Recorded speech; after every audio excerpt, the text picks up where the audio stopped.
Hello, welcome to my channel অ্যানিমেসলেশনস। So আবার আমি ফিরে এসেছি। আমি বলেছিলাম কনসিস্টেন্ট থাকার চেষ্টা করব, কন্টেন্ট নিয়ে আসবো রেগুলারলি। তো আজকের টপিক হলো আমি দুটো অ্যানিমি সাজেস্ট করব, যেটা হচ্ছে হ্যারি পটার। হ্যারি পটার যারা পছন্দ করে থাকো তাদের খুব ভালো লাগবে। So Harry Potter magic world related অনেক সিমিলারিটিস আছে এই দুটো অ্যানিমিতে। তো হ্যারি পটার যাদের পছন্দ মুভি সিরিজ তাদের খুবই ভালো লাগবে এই সিরিজটাও। তবে অবশ্যই প্লটটা একই হলেও একটু ডিফারেন্ট অবশ্যই। প্রত্যেকটা স্টোরির প্লট অনুযায়ী প্রত্যেকটা অন্যরকমভাবেই প্রেজেন্ট করেছে স্টোরিটা, একদম হুবহু একদম কপি করে বসিয়ে দেয়নি। তো অনেক কিছু সিমিলারিটিস দেখতে পাবে, সেটা জোর করেই করেছে বলে বুঝতে পারবে। লাইক ইউনিফর্মের কালার অ্যান্ড অল, কিছু প্লে স্টাইল, কিছু খেলা অ্যান্ড অল, খেলার নিয়মাবলীগুলো অনেক কিছু সিমিলার আছে। তো প্রথমে যেটা আমি বলছি সেটা হচ্ছে একটু ফানি অ্যানিমে, বাট প্রথম সিজনটা খুবই লাইট লাগলেও সেকেন্ড সিজন থেকে সিরিয়াসনেস আরও হাইপটা আরও বাড়বে। সেটা দেখলেই বুঝতে পারবে। সেটা হলো ম্যাসল, ম্যাজিক অ্যান্ড মাসল। তো আই থিঙ্ক আমি নামটা ঠিক বললাম, উচ্চারণ করলাম। তো ম্যাসল, ম্যাজিক অ্যান্ড দ্য মাসল। তো এই অ্যানিমেটা হচ্ছে একটা ক্যারেক্টার আছে ম্যাস বার্নডেট। এই ওয়ার্ল্ড অ্যাকচুয়ালি যে ওয়ার্ল্ড আছে সেখানে সবাই ম্যাজিক পারে। আর যারা ম্যাজিক পারে না বা কম পারে তাদেরকে খুব নিচু চোখে দেখা হয়। আর প্রত্যেকের চোখে একটা মার্ক থাকে। তো এসবগুলো অ্যানিমিতে শুরুতেই বোঝা যাবে। ইন্ট্রোডাকশন দিয়ে দেবে, স্টোরি টেলিংটাই ওরকমই এক্সপ্লেন করতে থাকবে লজিক্যাল অ্যান্ড অল। কাজ যার ডবল মার্ক সে আরও ভালো ম্যাজিক করতে পারে অ্যান্ড অল। তো শুরুতে একটা আর এখানে মার্শাল ব্যাপারটা এই জন্যই কারণ সবাই ম্যাজিক পারে, বাট যে মেন ক্যারেক্টার ম্যাশ বার্নডেড, ও ম্যাজিক করতে পারে না। ওর পাওয়ার কি মাসলের পাওয়ার, ওর বডির স্ট্রেংথ খুব ভালো।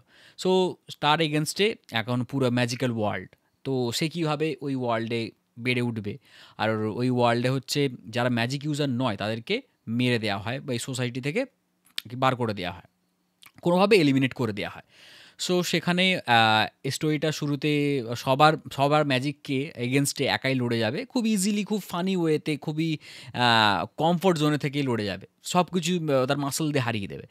বাট একটা কমফোর্ট জোনে থাকবো, মানে কোনো সিরিয়াস টোন প্রথম শুরুতে মনে হবে যে কোনো সিরিয়াস টোন নেই এই স্টোরির প্লটটায়। বাট সেকেন্ড সিজন স্টার্ট করলে বোঝা যাবে, বা সেকেন্ড সিজন যত এগোবে তত বোঝা যাবে যে এই ফানি স্টোরির মধ্যে দিয়ে, মানে একটা কমফোর্ট স্টোরি লাইন ভেতরে একটা খুবই সিরিয়াস টোন একটা অবশ্যই আসতে চলেছে।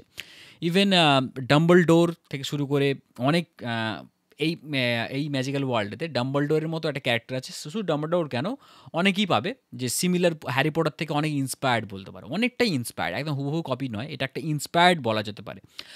তবে ইউনিফর্ম কালার অ্যান্ড অল এটা জেনে শুনেই কপি করা হয় বলে আমার মনে হয়। তবে এখানে ব্যাপারটা একটু অন্যরকম। হ্যারি পটার তো ম্যাজিক্যাল ওয়ার্ল্ডই ছিল। সেখানে ওই মাগলু-ফাগলু বা যারা ম্যাজিক পারে না সেগুলোকে ওরকমভাবে জেনারেলাইজ করে ছোটোভাবে দেখা হতো না, ওরকমভাবে দেখাতো না। যদিও হ্যাঁ, কিছু, কিছু দেখিয়েছিল যাই হোক। কিন্তু এখানে হচ্ছে যারা ম্যাজিক পারে না তাদেরকে একদমই মানে এলিমিনেট করে দেয়া হবে, এরকমই একটা নিয়মাবলী ছিল। তো যারা ম্যাজিক পারতো না বা কম পারতো তারা নরমাল সোসাইটি থেকে আরকি দূরে থাকতো। তো এই হচ্ছে ব্যাপার। এই অ্যানিমেটা দেখতে পারো যাদের হ্যারি পটার সিরিজ দেখতে ভালো লাগে।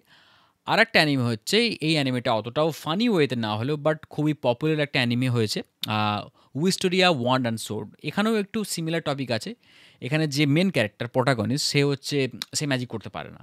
সে সেও এখানেও বলতে পারে ফিজিক্যাল পাওয়ার, বাট সোর্ড দিয়ে নিজের সোর্ড চালিয়ে হচ্ছে যে অ্যাটাকগুলো, যে টাফ সিচুয়েশনগুলো হয় সেগুলো ফেস করে। সো সোর্ড চালাতে খুব ভালো পারে। সো এখানে হচ্ছে এর মোটিভ হচ্ছে ওর যে বন্ধু ছিল, অ্যাকচুয়ালি বান্ধবী ছিল, সে হচ্ছে খুবই ভালো ম্যাজিক ইউজার ছিল। অনেক ছোট বয়স থেকে ও অনেক ম্যাজিক ইনভেন্ট করেছে। সো যারা খুব বড় বড় ম্যাজিক ইউজার তাদের লেভেল হয়, লেভেল আপ করে করে করে সেই স্তরেতে পৌঁছায়। তো ওরও গোল হচ্ছে ও ম্যাজিক না পারলেও ওর সোর্ড পাওয়ার দিয়ে বা ফিজিক্যাল পাওয়ার দিয়ে ও ওই জায়গাতে যাবে। সামহাউ ও ওইখানে যাবে। সে ম্যাজিক করুক বা না করুক সামহাউ। সো এই দুটো অ্যানিমে আছে, তোমরা দেখতে পারো, খুবই ভালো লাগবে। উইস্টোরিয়া তো প্রথম থেকেই খুবই একটা ম্যাচিউরড অ্যানিমে বলে মনে হবে। তো এখানেও অনেক সিমিলারিটিস আছে ইউনিফর্ম অল হ্যারি পটার ওয়ার্ল্ডে। এটা পুরোপুরি ইন্সপায়ার্ড বলতে পারে, এটা কপি বলা চলে না। এটা দুটো অ্যানিমি, দুটো বা তিনটে যদি আমি হ্যারি পটারের সাথে কম্পেয়ার করি, স্টোরি লাইন বা প্লটটা খুবই অন্যরকম। অবশ্যই ম্যাজিক্যাল ওয়ার্ল্ডটা এটাই সিমিলারিটি, আর ইউনিফর্ম অ্যান্ড অল এইসবগুলি একটু সিমিলার করেছে। বাদ বাকি নয় এমনি দেখতে দেখতে একটু অনেক ইউনিকনেস খুঁজে পাবে জিনিসটার মধ্যে। তো তো আ তোমরা দেখো যদি ভালো লেগে থাকে, যাদের হ্যারি পটার সিরিজ ভালো লেগে থাকে তাদের এগুলো ভালো লাগবে। তবে এখানে হিউমার অ্যান্ড কমেডিগুলো একটু অ্যানিমেতে যেরকম হয় সেরকমই হবে, একটু ইউনিক। তো আশা করি তোমরা এই ভিডিও দেখার পর অবশ্যই ট্রাই করবে অ্যানিমেটা দেখার। তো তোমাদের কেমন লাগলো অবশ্যই জানিও। আ আর আমার ভিডিও যদি ভালো লেগে থাকে লাইক করো, শেয়ার করো অ্যান্ড সাবস্ক্রাইব অবশ্যই করো আমার চ্যানেলটাকে। আর বন্ধুদের সাথে শেয়ার করো যদি ভিডিওটা ভালো লেগে থাকে। আর শেষে একটাই কথা, please support me and my channel. Thank you for watching.